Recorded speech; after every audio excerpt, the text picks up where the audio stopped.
I'll just jump in and feel free to ask questions, which I think I even said. So maybe some of you have t attended different courses and stuff over the years. This is just my take, my humble take. In the future, hopefully, somebody will take over and they can make this even better. Oh, here's Samantha. Admit. Hi, Sam. She doesn't have to say hi. She's in. Thanks for Patrick for calling all of you, and thank all of you, of course, for agreeing to take time out of your busy schedules, especially this time of year when it's so beautiful outside. So thank you for that. And again, please ask questions. This is the first time I've done this, so maybe some of the details or something aren't quite what I was hoping. Maybe there's not enough detail or something. Um, I think I just go like this. Yeah. Does everybody have a copy? It doesn't have to be the 2026 guide, but the 2025 program guide. Let me know or email me or something if you need a copy.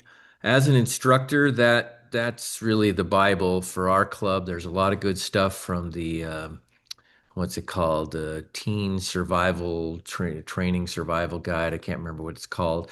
That was copy and pasted into that. There's some good role playing stuff, etc. It has all the exercises in there. It has the things to look for each exercise. So let me know at the end of this, or email me, or text me, whatever, and let me know, and I'm happy to send it to you. But that's really the key to this. Um, so again, welcome to the course. It should be fun. Hopefully we get done in an hour, hour and a half. So the first thing I want to do, and hopefully this is not too awkward, but I'd like to hear from all of you. Just kind of one at a time, introduce yourself and answer these three questions. Who wants to go first? Patrick, want to go first? Hello, Might be Patrick. stuck in thought, so I'll No, I'll he's go ahead. okay. Go ahead. Hey everyone, I'm Ted Garlock. I did the high performance driving school and have done a couple dozen of track days. Um, and have instructed all of these driver skills events that we've done here in the INWR. So happy that we're doing more of them. And Mitch, thanks Patrick for calling everyone. I also want to thank Mitch for continuing these going because there's a lot of work that goes in aside from the day of. Happy to do that. Thank you. Who wants to go next? Chris? Anybody? Yeah, I'll go. So I'm Chris Grimes. Um, I haven't had any high performance driver training. I mean, I've been to the Porsche Experience track a couple of times and driven with Cool. an instructor there, That's pretty good. but that's all that I've done. And I don't have any, I have never been an instructor, so I don't have any instructor experience. Okay. So I need help with everything. Perfect. Anybody else? I'll go. Okay. I'm Holly here. Been in the club, maybe almost, I think I'm getting close to the 10-year mark. Nice. I haven't had any instructor training, but when we got the 2018, I did do one of the track days like we just did last season out at Qlispe. So I've done that in the 2018 and then the 97. So lots of fun, learning a lot about your cars. Have you ever That's instructed anybody? no, other than my daughter or my son. Yeah. Which Any that's quite a feat to get through. any particular areas that you have struggled with or want to learn more about? Comes to mind? Uh, Could be I anything. didn't love the breaking into the cones, not so much where the guy was running back and forth. It was nerve-wracking in the 97 to do just because the I felt like I needed to stop a lot quicker in that car than I do when I'm in a more modern car. So that was a little scary, but that was just a fear, Yeah. not being able to do it. No. Now you No, know. I love the slalom part. That was, of course, favorite part. Good. I don't know. Anybody. I can pick somebody, but Hey, this is Sam. I Hey, can go. Sam. Hey, Good. I have varied experience, motorcycle track days, car track days, anytime Wow. I can. A little bit of autocross that Mitch is there for. I get confused in the cones. Um, and I drive anytime I can, and I get any kind of instruction I can at any point. I seem to be really good at helping feeding people at these things. So there's that. But Thank you for that, Sam. Thank you very much. Yeah. We're gonna yeah, also hopefully you'll do that important. again. Yeah, yeah, yeah. But yeah, no, any kind of instructed day on the track I can take part of, I do. What about the third question? My instructor experience. I have not instructed, but I think I'm a good listener. I can, kind of see what people are doing and kind of meet them at their level. It's one of the things that I do. What about the In fourth one? like what? What about the fourth question? The, oh, oh, the most help with? Yeah. Probably scheduling, but that's neither here nor there. So, yeah. Perfect. Yeah. Greg, you want to go? I'm just seeing people on my side of my screen. Yeah, sure. I have had not good luck with Zoom. Sometimes my camera works, sometimes it doesn't. Tonight Oh, is choosing not to work. that's fine. Um, I did my first HPDE in 1985, and Wow, I did they have cars eventually, back then? yeah, they did, they did, and Great. I eventually became a PCA certified instructor, and uh, I don't feel like I need any help with anything at this particular juncture, but something may Sure. come up. No, that's great. I wouldn't expect you would. Who am I forgetting? Patrick, Brennan, who wants to go? Yeah, yeah, I can go. Okay. Uh, Brennan White. I think I've been in the club since about this time, like May or June of 2021. I went to that year, that first year, I actually did go and do the DE training with the club, which was out at the fairgrounds on the rough pavement, and with the skid pad and the water truck and all that. And I got a lot out of it, especially being kind of a new Porsche owner. I thought it was very valuable just to Good. learn the limit of a car, different circumstances where it really isn't safe to maybe do that on the street. So I thought it was super useful. And since then, I've been to the track, I don't know, 4, 5, 6 times out here just at this track here at Qlispe with the club, at least one of the track days, and then a couple times with our events that we've done. So I think I've been an instructor twice now, and I'm definitely not the most experienced instructor here, not even close. So I'm probably better at maybe being paired up with some of the newer people that are really more inexperienced, because I think I can be a good bridge from maybe they're new to the car or just new to having a car like that, and I think I'd be good at kind of helping them get going to learn a car better. Probably not. I was paired up a couple times with can't remember the older guy that's on Lotuses, and he has that yellow 981 Cayman. Oh yeah, he's good. Um, he was quite the driver, and I was like, gosh, there's really nothing I can teach this guy. So it was a good experience, though. To actually, I mean, I probably learned something from just sitting in the seat with him, actually. Great. He just so you know, So this is a little off track. He wanted to just kind of see what our course was all about. So Are you talking about Peter? no, it's Kenny Richens from Moses Lake. Oh, gotcha. He's a Okay, longtime autocrosser. So gotcha. he was he shocked me. He was very good, yeah, actually. yeah, he's a good driver. Um, but areas I need help most with, I will eventually get car sick if I don't have little breaks to kind of settle my stomach down. Have you So had I'm going to bring. motion? Do you ever take motion sickness pills out of curiosity? I'm going to this time because I've thrown up the last 2 times, and I really want to avoid that. So I'm going to.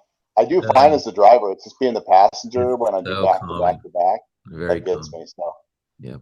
So I'll bring precautions for that, and really I just need help on being smoother and help with my own driving or help as an instructor, I guess.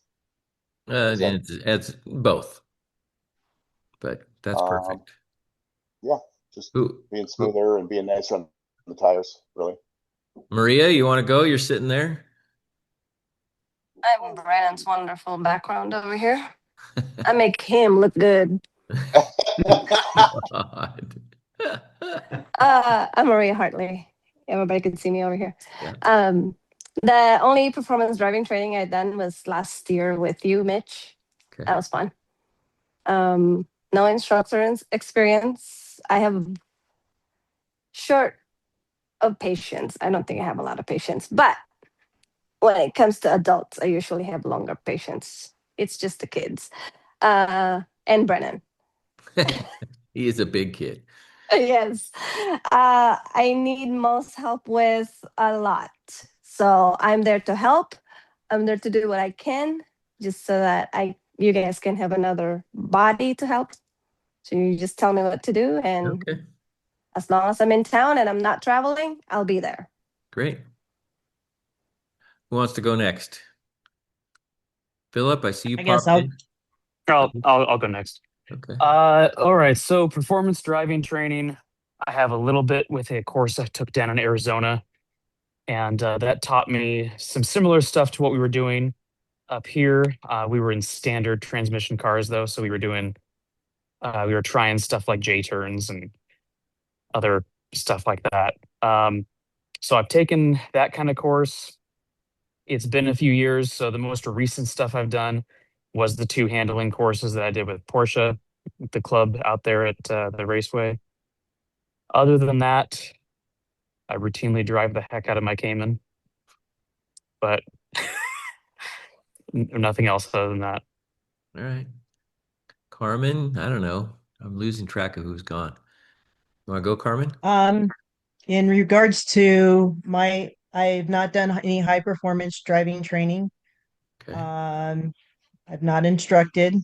I Okay. have done the DE with when we first joined the club Oh, good. when it was at the fairgrounds. Um, I'm here as a doing this to be a backup because there's still going to people need to be putting out cones. Yeah. No, thank you for So, saying that. That is true. And you're very good at helping me and doing the cones and making sure I'm so I'm keeping. just taking this class as a backup. Where I need help in, I've again done no training or instructed anybody. Um, so again, it's here to learn. Perfect. But first and foremost, out there volunteering and withstanding the weather I elements hope and we don't have to deal with handing those. up cones. Thank you. Patrick? Oh, here's Pat. Yeah, I Patrick? don't have a lot of track experience. Well, when I lived in California, we used to go out to Willow Springs. That was fun, but that was a different lifetime. Um, Made it over to Pacific Raceways, and Sunny and I went through that class out there. That was a blast. We swore we'd get back right away. We haven't been back since. Instructor experience, just teaching the DEs, and then what I need most help with. I would love to learn how to really drive that car. That's. Uh-oh. Somebody's got some feedback. There, it went away. All right. Is that everybody? Did I forget anybody? This is Martin. Oh, Martin. Sorry. Good. Hi. Yeah, hi guys. My name's Martin Wild. Driver training, I kind of got the bug in 2006 when I got my first Mini Cooper and went out to performance racing school at SIR, well, not SIR, Pacific Raceways, Awesome. and did that and got really into that. And then I wanted to go faster against other people. So then I joined the International Conference of Sports Car Clubs and started racing BMWs and Pro 3. And then when I was done with that, I got my Porsche and the PCA Pacific region or Puget Sound region asked me to be a high performance driving instructor there. So I did high performance driving instructor. I've done that for quite a few years now. I guess I don't know, 8 or 10 years, and then I've also worked with Kevin and the Kevins over there for their driver skills program as well. instructing in that. So I've got quite a bit of experience doing that, and just love teaching people, especially new people. It's fun to get people to really see what their car can do and see their excitement and stuff like that. So that's always a lot of fun. That's great. And we appreciate you coming down. Where do you live? I'm in Qlispe in north central Washington near Winthrop. So I moved over from the west side 5 years ago, and so I'm kind of in no man's land. But I've officially joined the inland chapter this year, and then Mitch contacted me when they were starting up the driver skills training. So I've been coming over to Spokane and helping with that the last year or so. So it's been a lot of fun. So I appreciate you guys letting me work with you. We appreciate it. Awesome. That's I great. love the car in the background, Martin. Oh, I love thank your you. back. Yeah, Yeah, he's got a really cool. That's Martin's car. It's a cool car. that's awesome. I love the striping on it. Thank Martini you. Racing. I always liked Brumos Racing, and I had a blank slate with the Carrera White came in, so I needed to change it up. So I went with that. So Yeah, you and Holly both have your cars in the background. Yeah. Yeah. Trevor, why don't you go next? Okay. My first performance school was about 2001. I've probably done 20 some schools. I've done the Porsche driving school, the multi-day week long with that. Hurley Haywood was my official coach. Hurley really, Haywood, Hall of Fame driver. So that was fun. Um, and I've done, I don't know, probably 40, 50 DEs, autocrossed for a number of years in Portland at PIR. And 2000, I've been in the club since 2008, so I'm going on 18 years. And in Southern Oregon, I started the skills days down there. We never had skills days in Southern Oregon, so I actually got that program going down there.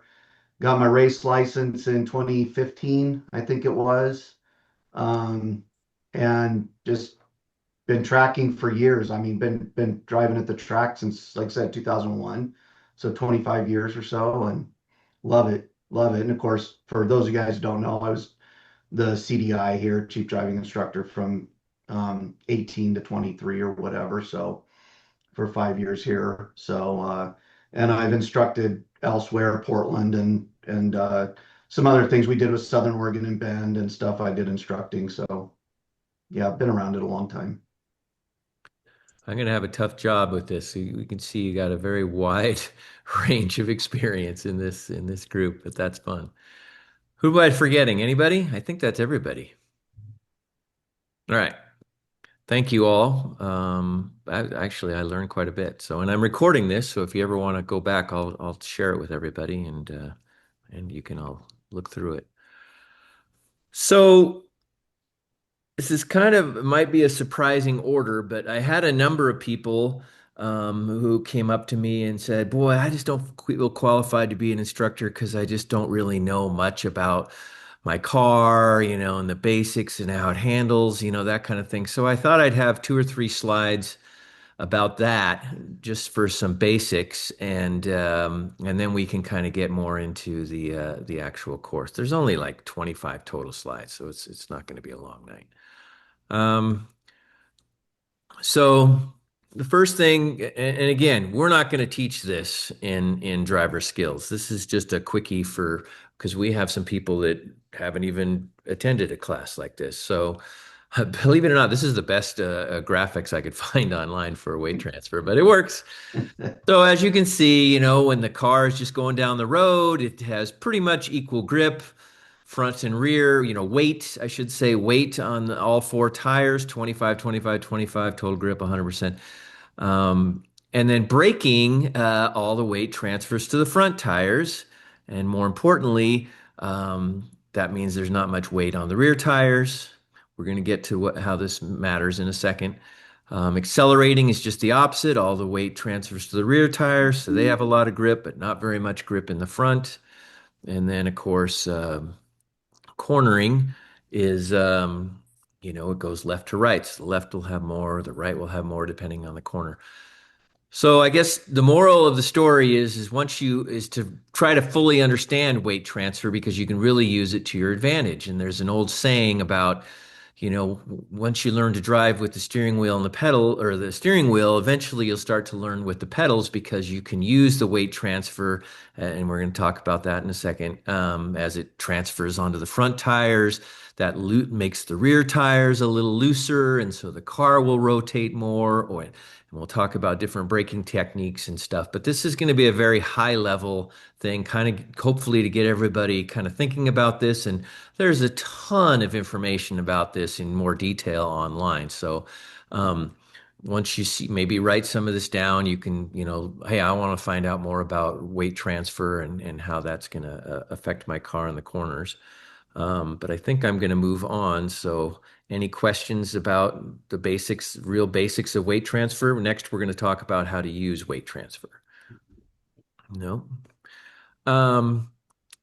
So every car has a different balance. Of course, everybody knows about the 911 with the engine over the rear. And, I don't know, a Volkswagen Golf has the engine over the front tire, so it's going to handle very differently as well.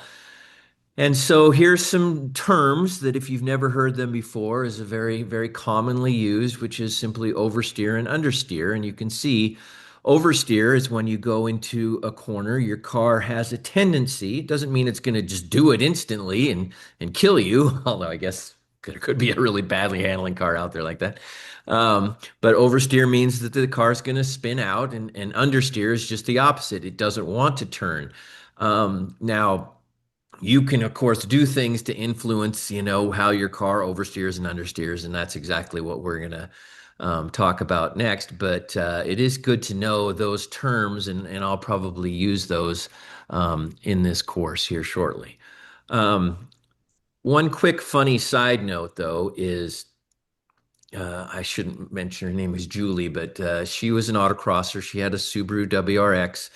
And she would always say how loose her car was, meaning that it oversteered really badly. And I would co-drive with her, and I didn't think the car oversteered at all. And so finally, I ended up riding with her, and she unfortunately was braking so late for the cones in the corner that she was overshooting it and going the car she was trying to turn off in the marbles or in the gravelly part of the track. And so because there was no traction, the car would slide around, and she would think that, oh my gosh, my car is oversteering so much. And so once we realized that, then of course we dialed her in, and that she's braking too late and staying closer to the cones where the actual grip in the corner. So there was a little caution that keep that in mind as you're driving your car, and make sure that when your car is oversteering or understeering, that it's happening when you're on nice, smooth pavement with no marbles and things like that on it. Does that make sense? It's just some real kind of basic stuff, but it may not be basic for some of you. So feel free to ask questions. I keep looking at somebody like Trevor, and I'm not seeing any of the other people. So there are some real basic ways that you can tune your car, and this is the only thing we're going to cover as far as tuning it. Tire pressure can make a huge difference. A lot of people will just simply run the tire pressures on the door card. Everybody knows that on at least most modern cars, it has the suggested tire pressures, and they're a great place to start. But if you've noticed that your car is, I don't know, it's understeering a lot or it's oversteering a lot. For instance, for me, my car likes to oversteer. I could go into why, but it's not worth it. And so I always run my tires with less air pressure in the rear or more in the front. There's a 3-pound difference in there. So I just encourage you, if you're driving your car on a tour or you're riding with a student and the car's, just doesn't seem to want to turn, you could make some suggestions. You could say, well, what tire pressures are you running? And that you might hear that and say, well, let's try, I don't know, lowering the pressure in the front or raising it in the rear or vice versa, that kind of thing. So here's some tips. Does anybody have any questions or concerns or technical questions about the tire pressures? It's very greatly simplified here, but I will say one last thing about this. Go ahead. Have somebody have a question? Yeah, quick question, just more of a kind of a poll from you guys that have been at the track more than I have. Yeah. Um, I know a lot of it depends on the weather and the track temperature and time of day and all that, but what are you guys seeing on how much air you're having to let out? Let's say you've done a couple sessions, the tires are fully up to temp, because I found I have to let out quite a bit of air to keep the contact patch in that properly inflated range. I didn't know if there's a Uh, normal range. Somebody might else want to chime in, but my suggestion was always okay, Trevor, give me 2 seconds and I'll go to you. Is it's all about the front tire pressure. You want the most grip you can possibly get at all times in the car in the front. So you can use a piece of chalk. I mean, there's much more technical ways, a shoe polish, whatever, to run over from the surface of the tire and a little bit out onto the shoulder, and that will quickly tell you if you're not running out onto into the shoulder, not even remotely. Well, that tells you that your front tires probably have too much pressure, and you should probably be letting some out. And so, eventually, from doing that a few times on the track, you'll learn what the optimum front temperature should be. And yes, you will probably, some people will start with less pressure and let the tire come up to that ideal pressure once you figure out what that is. And or other people will just let it out, after a few laps, that type of thing, whatever suits you. Now, the rear pressure is going to be kind of a taste thing, at least for me. I always, if the car started getting a little, I got to use the right terms here, oversteery, then I would let a little out at the back, but I would just sort of play with it throughout the day to dial it in. And you just got to kind of test, make big changes. I would encourage you to do, 4 or 5 pounds changes to see if you can notice a difference in how it affects the balance. If you just do 1 pound, you probably won't notice anything. Trevor. Oh, you're muted. We can't hear you. You're muted. You covered that good, Mitch. And I just thought, but a couple quick things is on our tires, like our Michelin's, you'll notice a little teeny triangular arrow Oh, that's a up near great. the shoulder. That's right. And that arrow is actually showing the full contact traction patch of the tire. And when you go into corners, it's a nice wear indicator. And if you see scrubbing out to that arrow or something, then you're good. If you see it past that arrow, you're probably underinflated. If you start scrubbing that arrow on your tire by the shoulder edge. The other thing is, as you go through the day, you feel your tires, like you said, Brennan, you get more greasy. And I usually, like, if I do a track day, I'll start sometimes I actually start about 2 pounds down from my door panel, That's what I do. and then let it go up and then slowly let it out. One tip I learned the hard way, third degree burns on this finger. Never let hot air out of your tire after tracking. It is extremely hot. I got third degree burns on my finger in instant so Great. you want to use an actual tire release gauge or something. But the other thing is you got to be careful of at the track, different than autocross a little bit, is when we get up to those speeds on straights and things, is you don't want to be too low on tire pressure. Those tires have to carry a certain amount of pressure. They're designed to increase in pressure, right? And you've got like that, you've got comfort pressure on your car and load pressure. And you want to be careful about, guys will let a lot, I've seen it at tracks, guys will let a lot of air out of their tires, but then as they progress through the day and they're doing 150 on the straight, that tire is underinflated for those speeds. So not so critical at autocross and stuff, but if you ever do a track day, make sure you don't get too low on tire pressure. You want to keep that, and your grip on your tire is more about getting the balance of the car in the corner than it is, tire pressure does matter, but more as you go progress, it's about setting the car up properly in the corner, and you'll have less sliding from a balanced car through the corners. So Okay, that's helpful. Anyone else?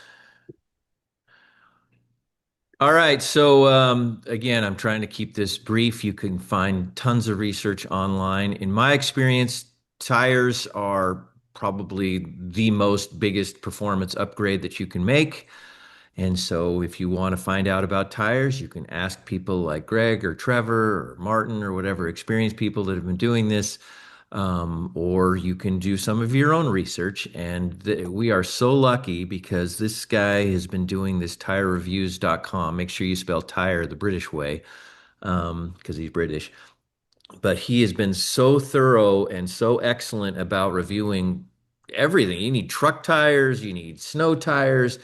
I mean, he has done an amazing job. Hopefully, some of you know who he is and who I've talked about. But we didn't usually have that. We'd have tire rack testing and things, but you always wondered, well, are they just trying to sell tires or what have you? This guy is amazing. I'm sure you'll agree, and he's constantly posting new stuff, and it's got to cost him a fortune. I mean, he's doing like wet testing at these renting tracks and everything. So anyway, go there. We could talk for 2 hours about what are the best tires right now. So I'm going to just leave it at that. So here's where we're getting into the instructor part. So if you go through that program guide and really look at all the different things, they all come down to one main thing that's just drilled over and over, whether it's the slalom, whether it's accident avoidance, whether it's the cones you're trying to stop at when you're braking. It's all about looking ahead. And now there's different ways of talking about looking ahead, but I just wanted to get that out of the way, that looking ahead is, we're going to keep coming back to that. That's a very important thing. Now in racing and in autocross, any of that stuff, it's still a super important thing. So it's not, it's a skill we want to teach these folks for the street, which is what we're going to talk about 90% of it. But it also applies to higher level sports as well. And this is right out of that program guide. How do I get rid of you guys? I can't read this. Let's see. There we go. By looking ahead, drivers can learn to leave a margin of safety, which is very important, not driving over their head. Again, we're talking about street driving here. Tours, that kind of thing. Anticipating and not overreacting in an emergency because they're getting this experience from these exercises, and trying to avoid an accident versus fixating on it, which is the whole point of the, what's it called? The accident avoidance exercise. Any questions about looking ahead and these types of points? Does that make sense? Is that something anybody want to chime in and say that's something they struggle with? I know I do. Well, I think from Mitch, from my teaching perspective and everything, I think, like you said, you're hitting the nail on the head. It's all eyes up and reminding the students. I mean, I was always told, and it's true, when you're racing or anything, the car is going to go where you're looking. Yeah. And that's why, when you're learning to drive on the track and stuff too, you tell them to, when you're looking for the apex or whatever, you need to look across to where you want to go. Don't be looking, and the car is going to go where you look. So, and that's why the whole eyes up, looking ahead thing, and it gives you more reaction time. You're not as reactive to things right in front of you and things like that. So it's like just that situational awareness and keeping your eyes ahead and looking where you want to go. Excellent point. And that's in this course, the word they use, and I think it's an excellent word to describe exactly what Greg just said, is target fixation. And there's a whole, it's in the accident avoidance section in that program guide. And by the way, Patrick, I got your text that said for me to send you one, and I'll do that after this is over. So yeah, target fixation is huge. I mean, in the Tri-Cities, I grew up with tumbleweeds I was blowing across the road, and it was kind of a challenge. It's like NASCAR. When the car is spinning, don't fixate on the car, fixate on where the car that's spinning came from, because he's not probably not going to go back there. And it was the same thing with tumbleweeds. I always enjoyed trying to avoid them. It was a fun challenge. So it's a basic, just another, what do you call it, avenue of looking ahead. Here is some of the most important stuff, and I'll get into why in a second. How to be a good teacher. I was surprised at how much feedback I got from previous courses. While people said, like Brennan did, that they were great courses that we did, we got a lot of I guess you could call it complaining that some of the instructors, not all, some of the instructors were, it was kind of all about them. And so I'm bringing this up because I think we've done a very good job. We talked about this last season a few times. Um, making it all about the students. They don't care about your, achievements and awards and blah, blah, blah, that kind of thing. Again, be familiar with the tips and things in the skills guide. Again, if you need a copy of that, let me know.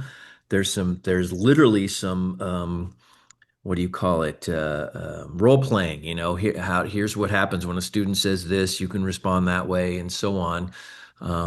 Yeah, this is driving on the street. This is not preparing people to do HPDE type stuff at the higher speed. Hopefully, once we grow this program enough and we get into a little autocross, we can start doing that kind of stuff. But right now, this is almost high school driver's training kind of stuff. It's a higher level than that.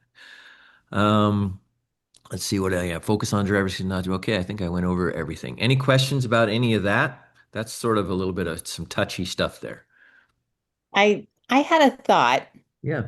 just from being out there, and I this what I kind of thought I learned from driving with my instructor Hmm. was I think it might be important to have an instructor, and I know this is going to make it really maybe more difficult on the club, but to have a driver in there that might understand that type of car Okay. for being told what to do. Again, that goes back to my braking, and I'm really sorry, but I know this car pretty good, so it took a lot of power in me to wait until I was told to stop braking or to start braking.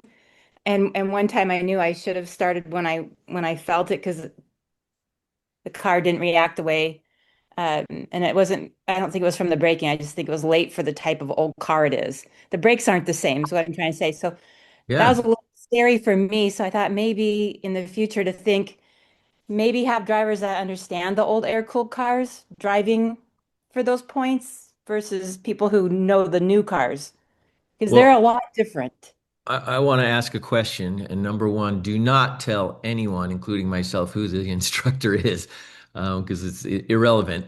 But how do I put this? Were they pushing you to, brake later and later and later, and you didn't feel like the car would do it? No, I This is a great example of what we need to I learn. think I was told to brake at the point where, everybody was braking. Yeah. And so that was correct. I think I just knew the car needed to brake a little earlier. And so at the one point I held on and kind of started sliding to that concrete wall and had to overcorrect to not do that. Mm. So, or maybe just having some instruction if you can't have specific drivers for specific car, types of cars, maybe they can understand some of how that braking is. So I think some cars might have needed to brake earlier, or at least this one did. Yeah, no. Does it And have it ABS brakes? Out of curiosity? uh I Did the pedal pulse when you were really standing on it? no, Mm, I don't remember it doing that what year in is it? 97. Does anybody know more about Porsches than I do? Know that if 97s had ABS brakes? I have no I mean, idea. I guess I need to know more about that too. I didn't even know, but I just know the feel of the car and that car needed to brake quicker than at the cone point, Yeah, yeah. where Well, the 2018 will, on a dime. I will be devil's advocate and say that that's the whole point of the braking exercise is to learn that if your car has ABS brakes or not. But certainly if you don't feel comfortable doing that as an instructor, and we shouldn't, there's a line, and you have to sort of judge that with your student as to how hard to push it. You can really make an example of them and they may never come back, or you can, I don't think the instructor might have knew, or maybe I was doing something wrong and didn't brake correctly. I don't know. It's just yeah. a thought that I had. No, Sorry, that's maybe it's great. too early to even suggest that. Hey, Um, Mitch, can Yeah, I? go ahead. I would love to hear other people that, especially some instructors from the past. Go ahead, Trevor. The two things about braking that are really like the skills day. One of the greatest uh, events in that is threshold braking, and threshold braking is where you're bringing your car to the most extreme that it can brake without skidding. You don't want to skid the tires, or even, with ABS, you don't usually skid the tires, but even threshold braking to the point where you aren't engaging ABS, you're right on that line. That's where we all want to learn where our car is at that level, that line right there. And then when we go out and like drive at a track or something, it's always best to start out at a braking zone that's far back, like you start at number 5 or 4, and then you learn Trevor, I'm going to how. interrupt you, and I'm only picking on you because you're a good friend.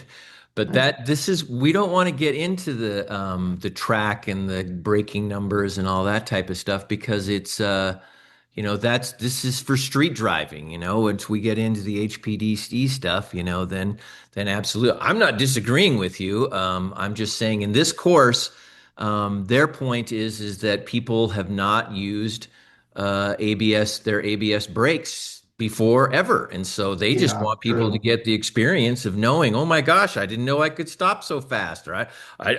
One time my brake pedal was pulsing and it scared the hell out of me. So I picked my foot off and got into an accident. I mean, I'm making all that up, but you know what I'm saying. So Well, this I is was like just saying level one. when she said I the have. concrete wall, and I was thinking, yeah, because or Yeah. like, but out of fairness, Mitch, like that, even on the street, on the road, just out on the road, yeah, it's good to not try to take your car at that level right out of the, learn where your car starts to feel and start back and work into it, work up to that feel of your car rather than go out there and just say, oh, I'm going to go fly up to this corner out on the back road even.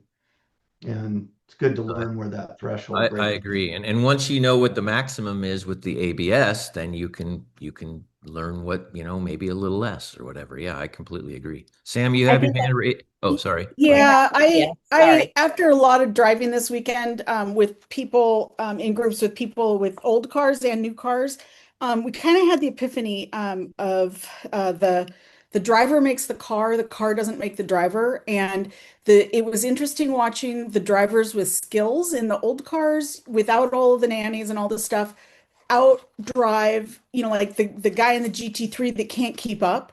And so it's kind of like, you learn your car, you learn like, okay, so in this car, I can go this fast and brake here, but I know like in another car, I can do it completely differently. But like one of the things about going to the skills days is being able to learn those limits on the cars to push it to that edge where everything kind of goes, and you're like, okay, I'm going to back off a little bit. But like being able to push yourself and push your car in that safe limit so you can in a safe space where you can do it. It's not out crazy on a track. You're doing the little things that you need to do, but it's the driver, it's not the car that wins the race. That's a good point.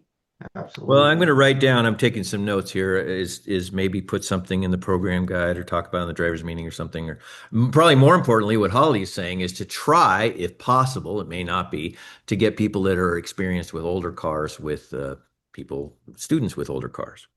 Well, Mitch, I think the key is the instructor should always know what they're in. So, I mean, if we're going to, the point in the driver skills of the braking maneuver is it's all about ABS. That's really what it's about because most people have not ever experienced full ABS. A lot of people, what they will do is they hear that sound or it's a new experience to them and they'll release on the brake, which just increases your stopping distance. So we're Yeah. 90% of people out there, probably more than that, have ABS. And so that's the whole issue is trying to teach people out of their ABS. Now, if somebody comes in there and they have a car without ABS, then that's not the right way to do it because it is then you got to teach them to pump the brakes or whatever. It's a different Sure. experience. But I for don't driver skills and this training, it's all about ABS. But if somebody doesn't have ABS, the instructor should know that and treat it a little differently for those small percentage that we would encounter in that type of car. I'm sure I have them. It's just Yeah, you there's should. a Any stark cars difference between the two, and after the late 80s yeah, has ABS. So yeah. And they just, even though they have that, they just break entirely different. And I mean, it could have been my nerves on it too, like maybe sure. knowing it's maybe a little slower than I know the 2018's on dime because I've done that with it before in training, but yeah, two different Well, cars. Anyway, sorry to get Go. everybody off track. No, that's good. Go next time you're out somewhere alone, no traffic and all that. Try seeing if you can get the ABS engaged, or I guess tomorrow. What am I thinking? Well, it'll be a great time to do that. Yeah, tell me. I'd love to hear what you have to say. And that maybe something's wrong with your car. Maybe the ABS is all clogged up, or I don't know. I'm not a Yeah, mechanic. you never know on the older cars. I mean, like in my 90 E30 BMW that I raced, we ABS wasn't allowed, and it was basically really early ABS, so you could just basically unplug it. Yeah, That's all we did, but it could be something as simple as that too. It might be a good way for you to find out is your ABS functioning properly. yeah, Well, it goes to OB Monday, so maybe we'll look at that. yeah, yeah. Well, good.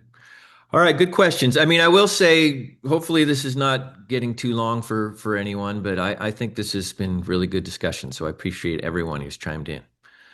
Any other questions about this? Was all kind of as being an instructor, I guess something a little learning thing that we got out of this discussion is that you never know. Everybody's car is a little different, but hopefully you know enough now that we learned that all cars, what did you say, since the late 80s or at least early 90s have ABS brakes in them, and so you can know to try to have them engage it. But certainly if they're just really using all their might to push on that pedal and it ain't happening, well, maybe something's wrong with the car, and so you could talk about that. Maybe the instructor gets to drive that, says, hey, can I try it once? I don't know.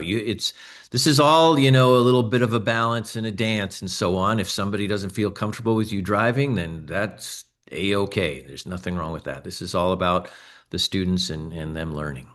Yeah, and I Any- think one of the things to just remember is that the goal is for the students to let them know that we're just trying to show you the limits of your car in a safe environment, and that's why, like in that ABS maneuver and stuff too, we always start at a slower speed and increase it. So at that slower speed, if you have a problem stopping, then obviously there's something different, or you should be aware of that anyway as an instructor. So Great. you're ramping it up. We're not going into the first one at 60 miles an hour either. So there should always be more than enough room to flesh out if there's any issues or anything like that.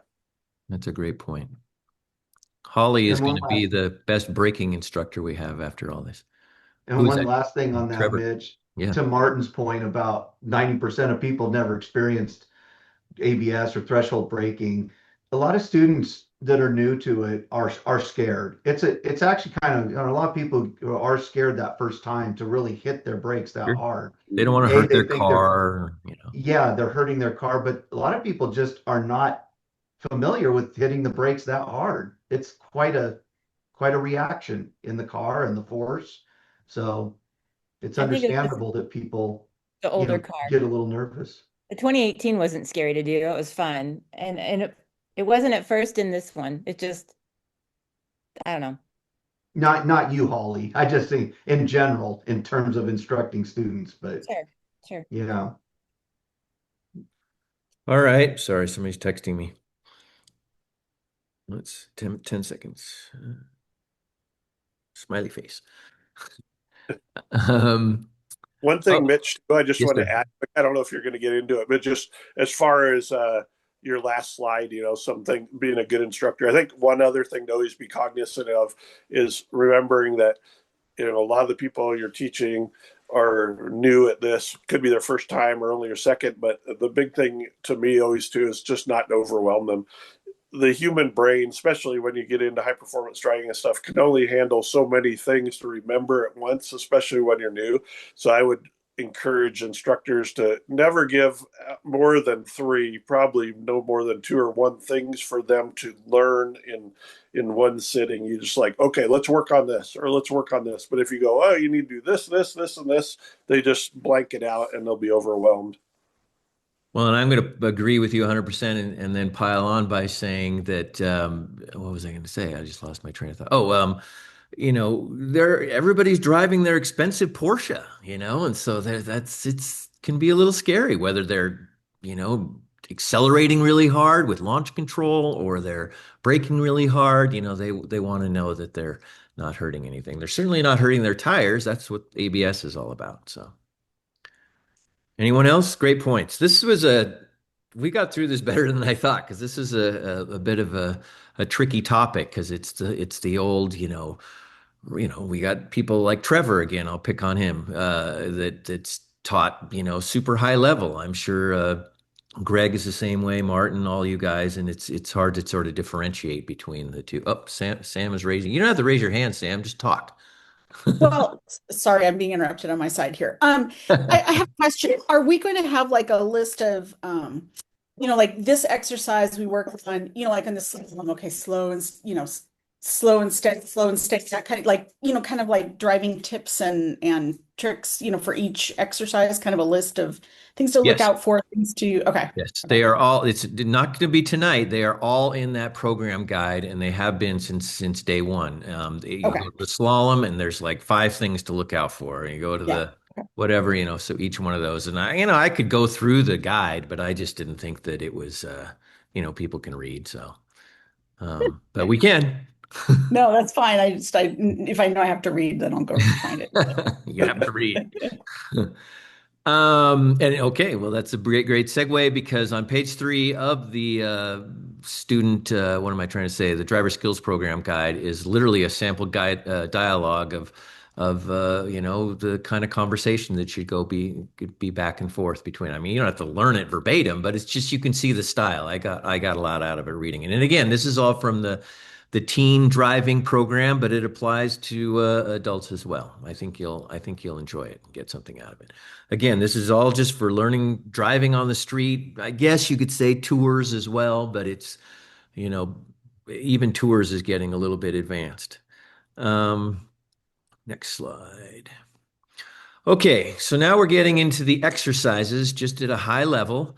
And one thing that is not in the exercises is this. And actually, Trevor the other day made a big deal about the 9 and 3, and it kind of occurred to me. I'm like, are we doing this? Are we talking about this? I think it's in the guide. I need to look. I'm pretty sure it is, but yeah, it's when you're first meeting your students. It talks about, looking at their car, making sure there's, not a bunch of beer cans laying in the floor or something unsafe.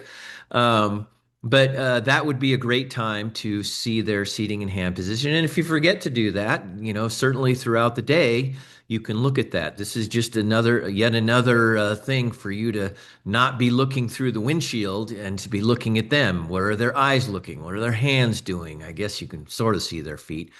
But if you don't know it, here is the a description of the correct hand and seating position. It's not, some people back in the day used to say that, you want your hands straight and your arms, locked and straight out in front of you. And that's some pretty old stuff, but chime in if you feel differently. But a slight bend gives you a good leverage. I'm one of the ones that likes to sit even a little closer to the steering wheel because I like to have a lot of leverage to be able to turn the wheel. Hands obviously at 9 and 3. I think everybody knows that. And I'll tell you a 10-second story. Make sure that they're close enough that they can fully depress the brake and even the accelerator. I don't know. I don't want to sound too judgmental, but there was a person driving a Mustang that I had to instruct one time, and they were very overweight and they couldn't get themselves close enough because they were basically touching the steering wheel. And they couldn't fully depress the brake, fully couldn't depress the gas. And it was really actually unsafe, but that's why they drove so slowly at the autocross because they never felt like, they could really, you get the picture. So we figured out some pedal extensions and this and that and got it figured out for them. But, so this kind of stuff is important. Any comments? All this is Hey, kind of high Mitch, level stuff. I was just curious. You said, is this not in the PCA guide anymore to do this? Sorry, it's when I'm talking about the guide, I'm talking about the where was it? It was a few slides back. Our guide that we created for this program. Okay. I was just going to say, because personally, I think it's absolutely one of the most important parts of training Exactly. is the hand and seat, and PCA actually, even when you go through the qualified instructor training through PCA, the first thing they teach you is to take a student and put them in the car and make sure all of that is correct. That's actually PCA's training guide, is that before you ever, whether it's skills, autocross, track, it doesn't matter. The first thing you're supposed to do is put a student in the car and make sure everything is in line properly, just on that note. I should have printed it out, but I think it has it in there. That's a great point. Oh, and another point that Trevor reminds me is that they are in the middle. When I mean they, some of you may have heard of the two Kevins at the Pacific Northwest. What is it? Pacific Northwest region. Kevin Grealish, I think it is the guy that has written the new minimum standards. It's a whole training program. We may be able to just scrap ours and just switch over to this, but it's for driver skills. PCA has never had a driver skills. They've changed the name now to car control, but that's coming out in June. So I'm really anxious to look at that and maybe just adopt that because if it's blessed by PCA, I think a lot of people will feel even more comfortable than, what Mitch's experience has come up with. So I'm looking Yeah, forward. it's I've used it, worked with Kevin and them and instructing from that guide and everything. It's very, very thorough and they're very professional about it. And yeah, it doesn't surprise me that PCA is adopting it for all the regions. So I Well, think I'd be it's curious to know if probably it is that. Sorry to interrupt. I'm very curious to know if it's exactly that guide or if he's developed a new one or something. But anyway, we'll find out next month. So, all right. So here's some things about the various exercises that we're going through. The braking and accelerating exercises, and then braking while turning. We just kind of discussed this. I'll just go through it real fast. Are they engaging ABS while braking hard? Um, did Holly engage the ABS? Sorry, I have to pick on you guys. Um, when the driver is braking hard with the ABS engaged, the car can still turn. That's a big eye opener for people. So that's where we go from braking in a straight line, and then once they're comfortable and their ABS is working and so on, then we go to the turning, braking and turning. And these are all straight out of Kevin and Kevin's, Pacific Northwest regions guide. We just didn't have a place to do a skid pad. Sorry, I shouldn't be jumping around. Are they accelerating hard enough? Learning what their car is capable of when accelerating from a stop to avoid, I don't know, a bus is coming at them, that type of thing. And then, of course, even while braking hard, their eyes should still be looking for an exit to avoid an accident instead of target fixation on the car that's spinning in front of them or that has crashed into the wall in front of them so they can learn to not fixate on that. Any questions about braking? The slalom, accident avoidance, handling. This is all about the eyes, looking ahead. Are they fixating on the cones? Are they fixating on the person that's running? So they to know, they're fixating on the runner and not where they should be avoiding the runner. I don't, some of you may not know this, but in the slalom, I don't remember whose idea it was. If I did, I'd credit them. But we now have the course workers not purposely not put the slalom cones back in the same spot. They put them, I don't know, a foot or so outside of the box. And so the students know that the course is changing. So they don't develop that rhythm. They have to see the cones again, looking ahead, and avoiding them. So this is all good stuff for looking ahead instead of just looking what's right in front of their bumper. Other things in slalom, and this is right out of that program guide, by the way. Smooth inputs, not jerking the wheel too much, not jamming on the brakes, gas, whatever. The car position in relation to the cones, are they using the whole course? In other words, in the slalom, are the rear tires close to the cones or are they very wide? Do they understand the width of their car? That type of stuff. Any questions about this? Great. And as an instructor, these are the things that as you go to the slalom, I always thought about giving everybody like a little cheat sheets. What do they call it? Index cards that have all this stuff written on it, so that you can remember. Oh yeah, I'm in the slalom now, so I have to look at their eyes, and then I have to watch, how they're doing, close to the cones. Blah blah blah. Um, Another issue that's come up last year that I thought was good for bringing up is student issues. We've had students that are just not listening. They're just almost not coachable. That you tell them over and over to do this, and they're just ignoring you, and they just really want to go out and have a good time. And it led to some kind of unsafe situations. And so that's a call that you need to be able to make as an instructor. If you're not feeling safe in there, please give me a call. We can talk to the student, which is exactly what we did. Things still didn't get any better, and we asked the student to leave and without a refund. And I thought that was very appropriate. Any questions about that?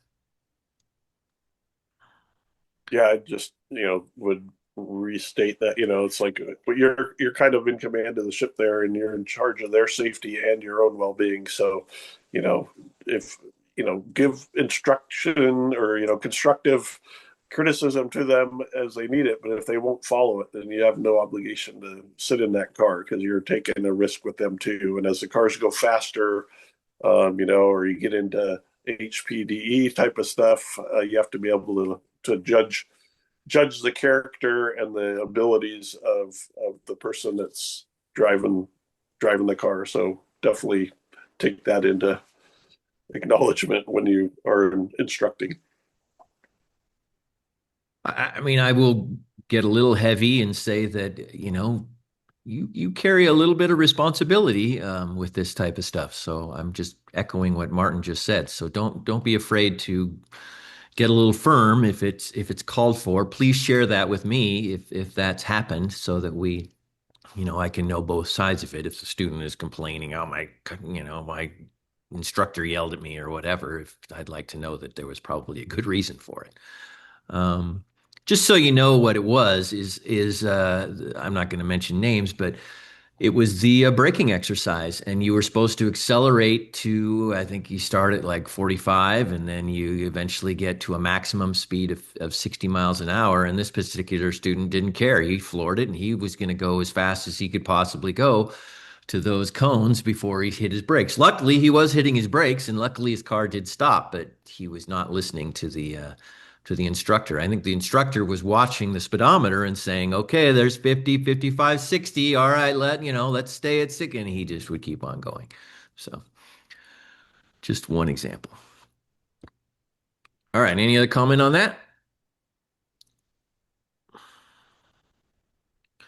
And then That for the wasn't me. I just wanted to say. I Just think for the the best record. thing you can do in that circumstance is take the student out of the instruction and turn off the car and have a little chat, Yeah. and then get back in line. Well, I will tell you, I was happy to say, I will mention one name. The instructor was Tim Hagner. And I think he handled it very well, and his He experience would. and so on. Yeah. So. But that's only happened once. So not to scare any of you away, it's only happened once. Most of the time, it's just the opposite. The students are just like sponges and are wanting to learn and learn and learn. Yeah, I would say, I mean, in all my years, I've never had to, you know, take a person off the course. There's some people or have had to, Wow, okay, you need to listen and blah, blah, blah. But usually they're so excited to be there and they want to do good, that's So good to hear. sometimes they get a little over enthusiastic sometimes. Yeah, yeah. Well, Yeah, I've only had it happen like once a decade. that's really good to hear, you guys. I'm sort of new at all this, so that's good to know from you guys that are experienced. Um, what is in here? I understand the exercises. I'm surprised people haven't brought the guide to the event, or just because it's got some reminder things. But I've never really sat in the car to know how thorough you guys are doing. So I'm trusting you're doing a good job. I will say that all the students that I've talked to, I've yet to ever hear any complaints, anything like that. So since I've been doing this, so that's good. So good job, I guess, is what I'm trying to say. You guys that did it last year, you're doing a great job. So here's a little bit about what are, the expectations of this are not high. I mean, some of you are way overqualified for this, and we appreciate you volunteering to help because these students are very appreciative, I'm sure. But driving instructors are experienced, comfortable with Porsche's typical capabilities. And that was a tough sentence for me to write. I mean, what is typical capabilities? I guess I would say typical capabilities on the street or on a tour. Certainly if you have race experience, all the better. But I guess I don't want to scare somebody away that is not this, dyed in the wool racer. This is driver skills. When we start going to HPDE, then there's, very detailed training programs and things like, Trevor and Greg talk your ear off about all that stuff. But this is just for driver skills. So I think that even some of our lesser experienced people on this call are still going to be qualified. Here, Patrick is somehow missed it. There he must have had an important phone call. So I'm re-emitting him. Be patient. Let's see, what is it? What's your patient with the students? Watch their eyes where they're looking. Again, we talked about this a little bit. You'll frequently not be looking out the windshield. And then I mentioned Brendan's thing. He's already outed himself about that you can get motion sick because, you're used to looking at the cones and knowing that the car is going to do this or that. And if you're looking at their eyes, you're really trusting that they're going to do it. And sometimes they go one way and you're expecting them to go another way. And I know even myself, that can make me a little sick. So if you have any issues with that, or at the very least, remember to bring some motion sickness pills with you. Although I think that they take at least 30 minutes or more to really make a difference. So I don't know. I would just take them. I take it when I go on an airplane and I can, it helps, but I don't like feel tired or woozy or anything like that. They definitely help me from motion sickness if I get really bad turbulence. Any questions about any of that or comments? There's I'll also be the taking pressure. the pills. What was the other person I say? said that there's pressure points. You can get the bands for motion sickness to wear on your wrists. Oh, wow. Has that worked for you, Carmen? Or you've heard of it working for someone? Well, I'm into acupressure, but no, I didn't have it at the time I got motion sickness on the boat. Well, I just stopped fishing. that'd be, oh, gee. Trying not to get a hook in my finger was why I ended up with motion sickness. Once I Okay. stopped fishing, I was fine. That's funny. Well, so there's some options. I know I'll pick on well, I guess I won't mention his name. Another gentleman that was an instructor last year and he got sick as well and you could tell he was a little embarrassed about it. I know I would be. And so yeah, I don't know if he wants to do it again. So I guess I would love for him to try motion sickness pills or like Carmen said, these pressure point bands and see if they can do something to fix it. That said, I probably one of my very best friends has tried everything and nothing works anymore. And he has literally given up driving. He can't even drive anymore. It bothers him, which is really sad. Something with diabetes or something. So it is a thing. Okay. I just want to put Yeah. a little emphasis on the last bullet there too. Like if you're here to be an instructor and you're concerned about your level of experience, like uh I can't put enough emphasis on like how important it is to be a great coach and not necessarily a great driver. And being a great coach means the talking to the person next to you, helping them through, and it doesn't mean that you're the fastest person behind the wheel. So Very well um, said, Ted. Very well said. Did you have something else? Sorry. nope. That's yeah. So does that make sense to everybody? That's very true, I think. Yeah, I agree with that. All right. All right. So now we're going to take a 5-minute break. And anybody needs to use the bathroom or anything, we'll come back. And there's only 9 pages left and we'll be done. All right. See you in 5. Thanks, Mitch. Yeah.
Well, it hasn't been quite 5 minutes, but if anybody has any other questions or something they want to talk about, we can do that to kill some time.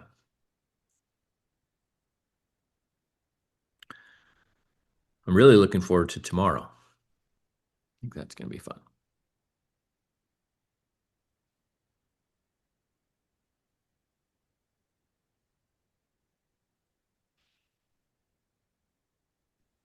What are we doing tomorrow? Are we going to do like kind of like reverse exercises where like you like we practice being an instructor with someone who knows better Exactly. and Yeah, riding with each other. I'm going to talk about it on the last slide, but yeah, I don't mind talking about it now.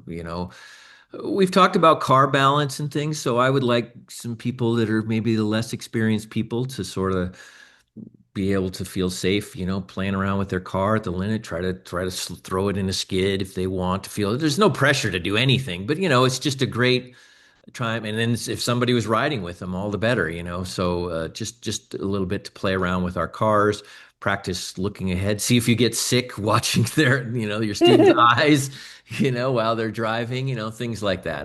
It's a little bit of a fun perk to be volunteering to be an instructor. I'm all ears if anybody has any specific ideas. I was just going to set up some cones to keep speeds down. Unfortunately, we're not wearing helmets, it's just we got to be careful. So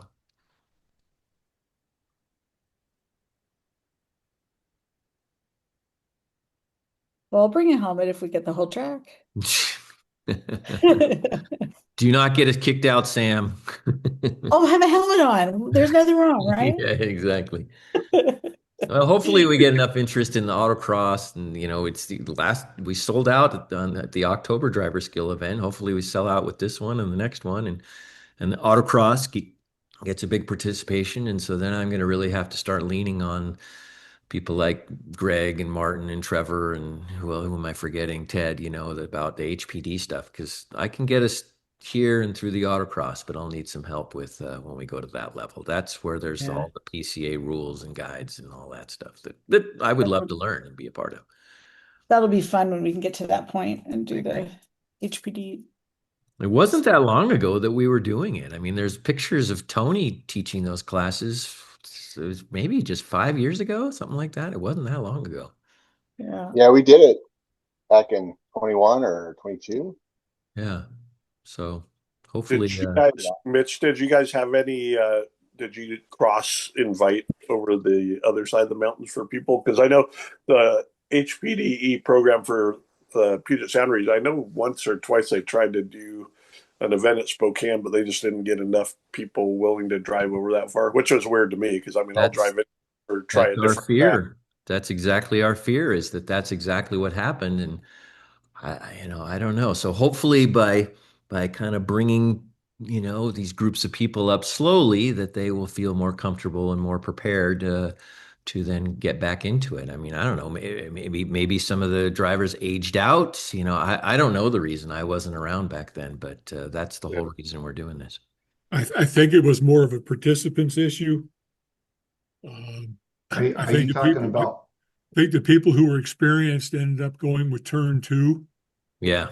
Yeah, And, that is a great option. Exactly. yeah, and we just kind of lost the numbers. Yeah. And that may happen, which is Are fine. you talking about why we didn't do DEs? Why we Yeah, stopped doing Yeah, the we DEs? stopped. And a lot of it was we just couldn't get enough to cover the cost of the track. It's Yeah. just so expensive. Yeah, that makes sense. That's what I heard. And Qlispe's done since those guys bought it, they've done RJ and they've done a lot. They've done a great job. And I think that kind of helped. And then but we went through a period with COVID, and No, then that's true. GCA they wanted to change a lot of things about how we instructed. They wanted to do lead follow, no instructors in cars with students during COVID. And I actually we had a PCA national instruction thing for all of us instructors to go to, and they were teaching us and it was amazing I was surprised how many former instructors, that said, I don't want to do it. If I can't be in the car, I don't want to do it. I don't want to do the lead follow duckling kind of, way. And I was surprised how many people just were really upset about it, even though every, like Porsche driving school and everything actually does lead follow, not instructors in cars and stuff. But we had instructors that said, I don't want to do it. If I can't be in a car, I don't want to do it. So we had that. But then there's just and then the track went through the buyout uh, privately where the tribe then was coming in to buy it. So we didn't have a track for a year and a half on that. And then finally got it all sorted. Um, but the participation, we could barely, Tony and I would try, but we couldn't cover the cost. It was really, we were actually going net negative on the funds of the club just to try to get it going. But it was tough. So it'd be great if we could do DEs again, Yeah, though. that's the Well, goal. hopefully building up interest through the driver skills program, autocross, all that. You get people that want to matriculate up to that level, and they get the bug and get that going. Because Spokane's a great track. It's fun. I've raced it, and it's a fun track. I raced it before they put in the chicane or whatever down Oh there, wow. changed the configuration of it. That was like the longest straight on the That's west what I coast. heard. I remember racing down there. You'd be like, "Geez, man, I could drink a latte while I'm going down here to hit the first turn." Buddy, I've heard the same thing. Yeah. That's when they went down the drag strip. Mm-hmm. All right. Hey, Let's talk I at have the one end. question. What's that, Okay. Brendan? Go ahead. Oh, never mind. It's on the same tangent. I'll wait till the end. Yeah, sorry to cut people off. I just don't know people's schedules. All right. Braking technique. Again, this is for instructors that are kind of new at this. For you old guys, you can not listen or you can critique my little course here. This is a real high level thing, but I've had people like Patrick, Sonny, I don't know who else, Maria has said, I don't know, I want to learn about why my car does certain things. And so I throw the weight transfer and this stuff in here real quick to kind of pique their interest. And then and again, from learning what you're about to learn, you can try these different techniques tomorrow. Um, or even Philip. Um, okay, again, greatly oversimplified. Braking in a straight line or straight line braking is means that you get all the braking done, all your braking done, and then you turn in. So your car is so let's see. I'm not saying this right. You're braking in a straight line. Weight transfer tells us that while you're braking, all the weight is on the front tires. Technically, the back tires don't have a lot of grip, and the car could be squirrely, but because you're braking in a straight line, the car is very planted and should be fine. And then you slowly lift off the brake, and we'll talk about that. This could be a 2 hour thing. I'm trying to make this short. You lift off the brake. Now the weight transfers back onto the rear tires, and you turn into the apex, which is this. I don't know if you can see my pointer. Basically, where the yellow part ends, or is that green? God, I'm so colorblind. Where it's the end of the coasting section, as it says, and we've got different braking techniques coming up here in a second. And that way, then you can get to the gas. So the weight when your back end is loose, or there was no weight on the back end because you're braking, and all the weight is on the front tires. You're not turning. Okay, and so I made some notes. Braking in a straight line is the safest and classic way to take a corner. Your car can brake faster in a straight line than any other way it's doing. If you're turning or anything, it's never going to slow down as quickly as it will just braking in a straight line. That's why all the car magazines do straight line brake tests for a car. So this is the safest way, and certainly the safest way if you don't know the course. Again, we're not talking about racing. We're talking about on the streets. We're talking about being on a tour. You may come up to a corner. You have no idea how sharp or tight or whatever. So this is the good, safe way to take a turn. Now, that said, there is another braking technique, and it's called trail braking. Um, Maybe you're familiar with the corner. Maybe your car, because you haven't spent a lot of time setting up the balance of the car, maybe it doesn't turn very well. It likes to understeer, likes to go straight. and you wish it turned a little bit more. Well, you can play with trail braking. And you'll notice it's hard to see in this, but if you look at the feet and the steering wheel, it's a great guide, and you'll see that as they're turning into the corner more and more, they're lifting off the brake. That's called trail braking. So it doesn't mean that you just turn in and you're still braking, the same amount. You're lifting off the brakes at the same time as you're turning in more and more and more. That's the safe way to learn to approach trail braking. And why is that? And there's a whole thing about the friction circle and all this crap that I'm not going to get into. It's very important, but I'm not going to get into it.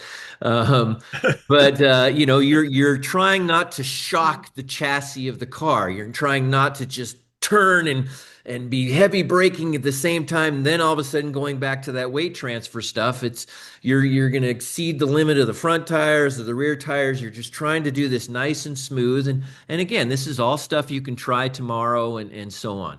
Um, maybe you'll get good enough with your car that you'll be able to try a little bit of trail braking on unfamiliar corners. That's up to you. But it does mean that your rear tires are going to be lighter because all that weight, again, weight transfer, all that weight is on the front tires when you're braking. And even though you're trailing off on the brakes as you're turning in, there's still more weight on the front tires, which will let the car, it's a scary word to say for some people, let your car tend to rotate a little bit better. The back tires will tend to slip just a little bit more so that the car will be able to turn in. Now, I'm not going to ask for questions yet because I want to finish this thought. And then the third thing is what I would call late braking, and that's a very dramatic photo there. This is similar to trail braking, but this is typically a driver that's trying to be the fastest and wants to brake as late as they possibly can because they got to be the fastest to get the best time or to catch the person in front of them or whatever. And so typically all of the weight is on the front tires, which could cause the car to spin out because, again, weight transfer, the tires are very light in the rear. Or you're going so fast that you wash out into the gravel, et cetera, et cetera. So going back a slide here, you don't want to be far away from the apex. I should have marked the apex in that slide. It's right where, can somebody tell me what color that is? Is that green or yellow? I think it's green. It's yellow before it gets to the apex, then it turns to green. Okay, green. All right, perfect. So apex. right when the yellow part ends, arguably is the apex. The apex is in that general area. So if you're completing or making the turn and your apex is way out to the outside of the corner, and because that's the best you can do, that means you went way too fast into that corner, and you should be a little scared and say, okay, I got to dial it back a little bit. Because out there is usually marbles and gravel or tire rubber or what have you, which just compounds, the problem that you're having. So this is some real basic stuff for street driving, for tour driving. We could go 2 hours deep into this for performance driving on a racetrack. What's the next slide? Oh, I just want to finish this thought. Yeah, okay. The moral of the story is, and this is a little secret tip that I do that I'll share, is if you brake in a straight line, typically that means you can get on the gas a little early. If you're really late and you're braking, your car ends up being very wide in the corner. Another term for that is you're kind of collecting the car. You're finished turning, way past the apex and so on, and so you're not able to get onto the accelerator. And so on tours, it's much safer and typically can be faster if you don't try to brake too late. You brake early, then you can get on the gas early. And then somebody who may be in front of you is like, how is your car so much faster? Well, it's just because you got on the gas a lot sooner than what they did. And going back to weight transfer, what is your car doing when you get on the gas? It's all the weight is on the back tires. So your car typically, unless you have some 10,000 horsepower monster thing, which I don't think any of us do, typically when you go back to the gas, exiting a corner, smoothly, of course, back to the gas, it's going to put all that weight on the rear tires and your car is going to feel very planted and you will have a longer acceleration zone, so you'll be able to, I don't know, this shouldn't be the goal, but frequently catch the car in front of you, which is always fun. I've had that exact experience. So that is the little secret there about braking. So to refresh, um, if your car doesn't like to turn, you can certainly play with trail braking. Just know that you're I wouldn't say you're playing with fire, but your car is going to be a little more loosey goosey. I typically on a tour where I don't know the roads or anything, I brake in a straight line with maybe a hair of trail braking if I'm feeling really confident or something like that. Let me just see what the next slide is, but I think, yeah, okay, we're going to come back to this. Questions. There we go. Perfect. Any questions about that greatly oversimplified braking thing? Anybody new? I don't know. Philip, any comments? Sorry, I was muted. No, not at the moment. Was No, that it's just really, really helpful information. So thank you. great? All right. Any questions so far about the whole We're pretty much done. Any questions about the whole program that I didn't cover? Maria, anybody? Uh, I would like to know where I can get some of the driving instruction that Trevor has been able to experience. No, Trevor? Um, there are a lot of great schools, but as some people, first of all, have commented on Proformance, Don Kitch and his wife Donna, I've met them in 2008 or so, and they operate primarily now out of Pacific Raceways. That's kind of their home. Their office is there. I cannot recommend them enough. They are phenomenal people. I'm Great course sorry. too. It's a really good My course. apologies. Just hang on. That's Sure. okay. Just a sec. Hang on. Sorry. But yeah, most of the tracks offer driver school. Even the turn two folks, well, they'll make you if you're brand new have an Oh, instructor sorry. ride with you. I mean, it's not necessarily a full blown program like what they're doing at Proformance, but lots of opportunities with stuff like that. Sorry about that, guys. But anyway, yeah. I really just love them. They're just phenomenal. They have great coaches that work with all experience levels, from beginner all the way to somebody trying to, take to the next level in racing. So that's awesome.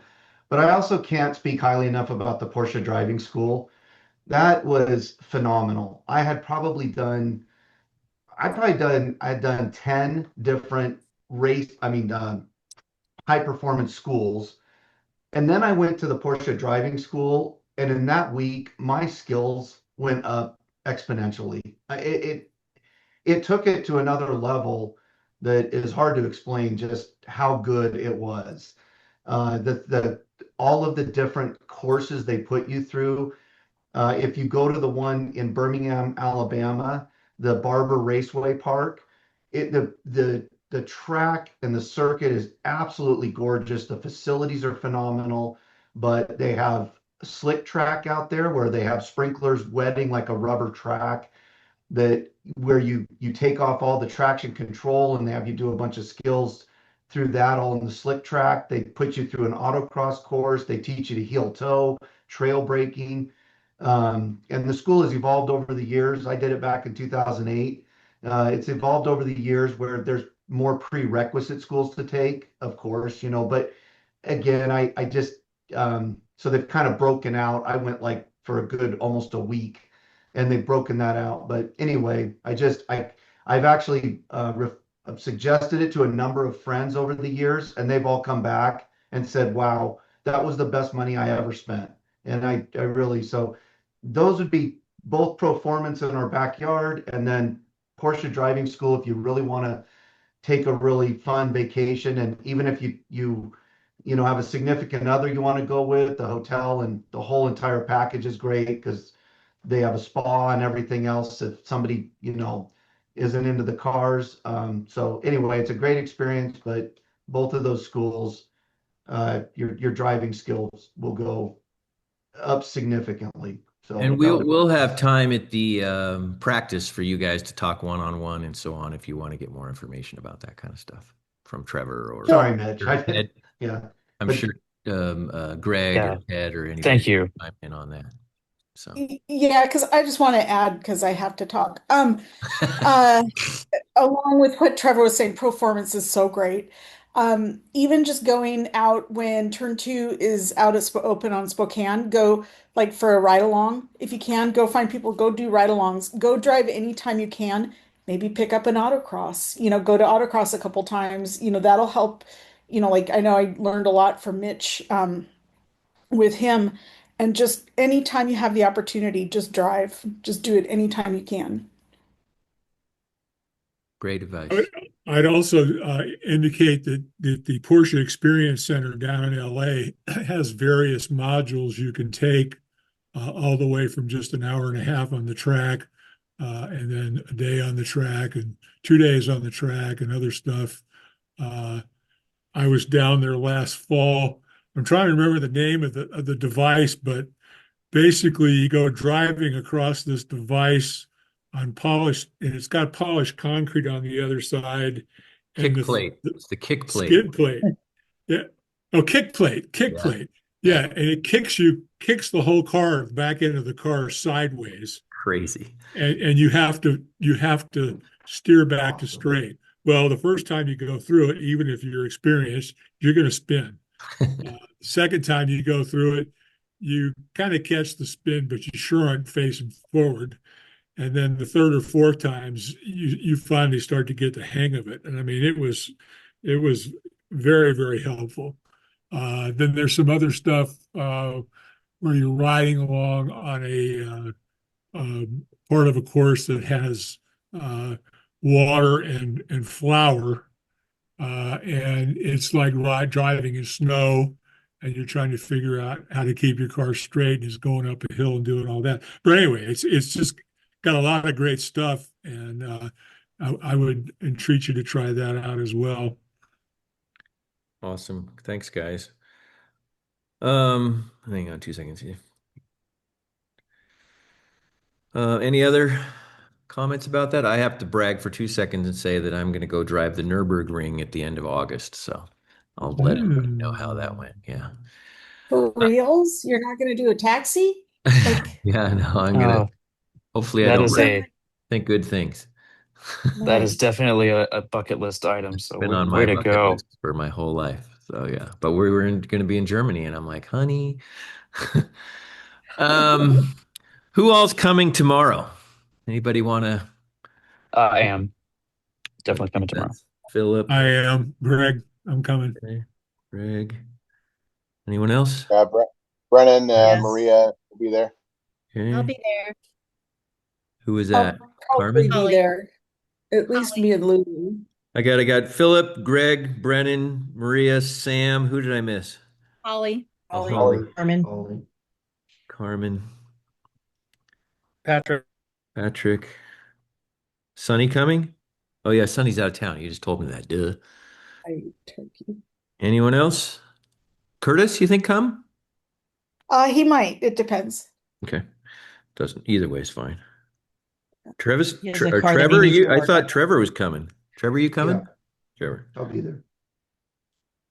Oh, so we got plenty of people. Anybody want to come a little early? I'll be there at 4:30 to help set some cones, drive the practice course, give their 2 cents. Yeah, I can definitely be there early. What time would early be? 4:30 ish. 4:30? Okay, Yeah. pretty sure I could do at least 5. Okay. Great. So maybe, yeah. Unfortunately, I have to bring my truck, so I can't drive it. So, I need people's advice or somebody to let me drive their car or something. You Uh, can drive mine, Mitch. all right. Well, thank you. We'll cross that bridge. I can Um, get there early.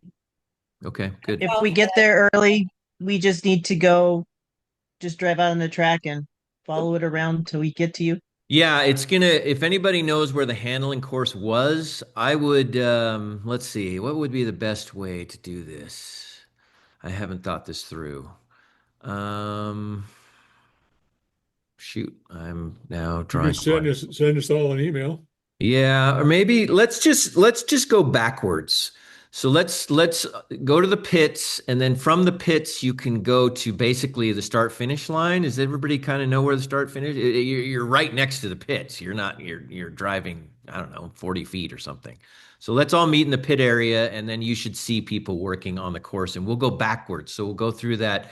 I think it's turn 8 is the big sweeping turn right as you go down the main straight with the little kink in the middle of it. So we'll go backwards through that corner and then up through all the little turns. And then I'll figure out a way so we can turn around. There's usually a little cut through thing. It's just basically the handling course. And then we'll do that a few times backwards, and then we'll turn around and we'll go do it forwards, and then we'll be done. You should get lots of runs. Please bring your sports cars if you didn't see that in the headline there.